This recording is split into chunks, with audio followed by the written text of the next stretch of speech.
Hello, word enthusiasts, and welcome back to Hello Word, the podcast that helps you unlock the power of English, one word at a time.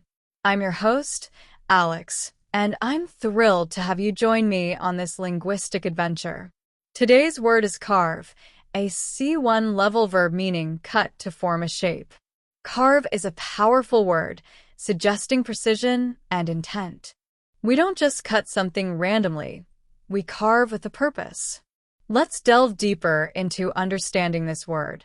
So, what does it really mean to carve?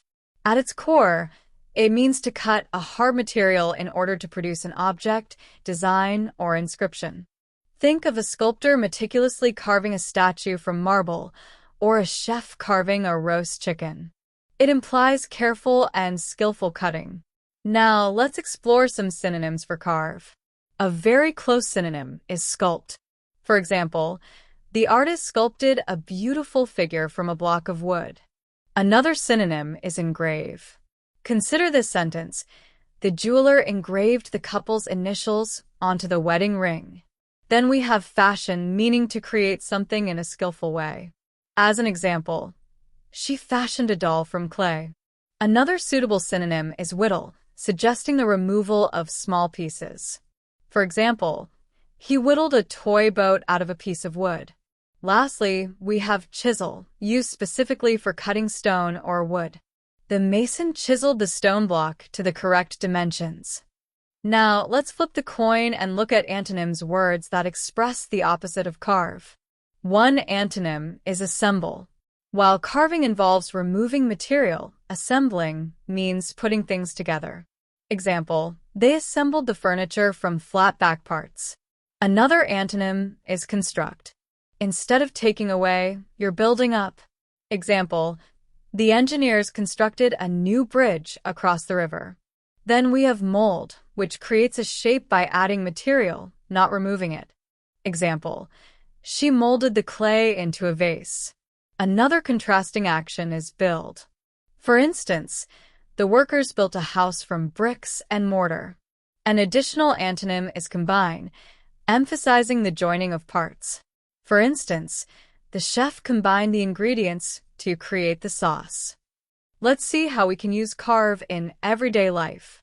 You might hear someone say, he carved out a successful career in finance, meaning he created or achieved it through hard work. Or consider the phrase carve out time, which means to dedicate specific time for something. I need to carve out some time to exercise this week. You might also hear about someone carving a niche for themselves, meaning they've found a unique and specialized area of expertise. Let's look at some more sentence examples of carve. He carved his initials into the tree trunk. The ice sculptor carved a magnificent swan. She carved the pumpkin into a spooky face for Halloween. The mountains were carved by glaciers over millions of years. The chef carved thin slices of roasted lamb. The old woman carved a walking stick for herself. We can also use the word carve in different phrases. For example, carve out a reputation, meaning to develop a particular image. Another phrase, carve something in stone, which means to make something permanent and unchangeable. Or another phrase can be, the sculptor tried to carve his style and personality in the artwork. And also, we can use carve with adverbs. Carve intricately or carve skillfully. In short, to carve is to shape with intention, to create form through careful cutting. Remember the synonyms sculpt, engrave, fashion, whittle, and chisel. And remember the antonyms assemble, construct, mold, build, and combine. Now you're equipped to use carve confidently in your everyday conversations. Thank you for joining me on this episode of Hello Word.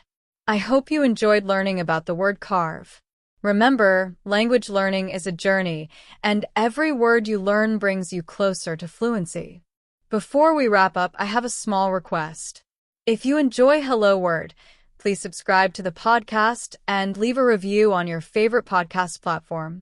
Your support helps others discover the show and continue their English language journey.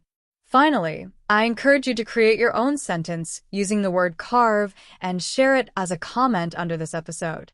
I'd love to see how you're putting your new vocabulary into practice.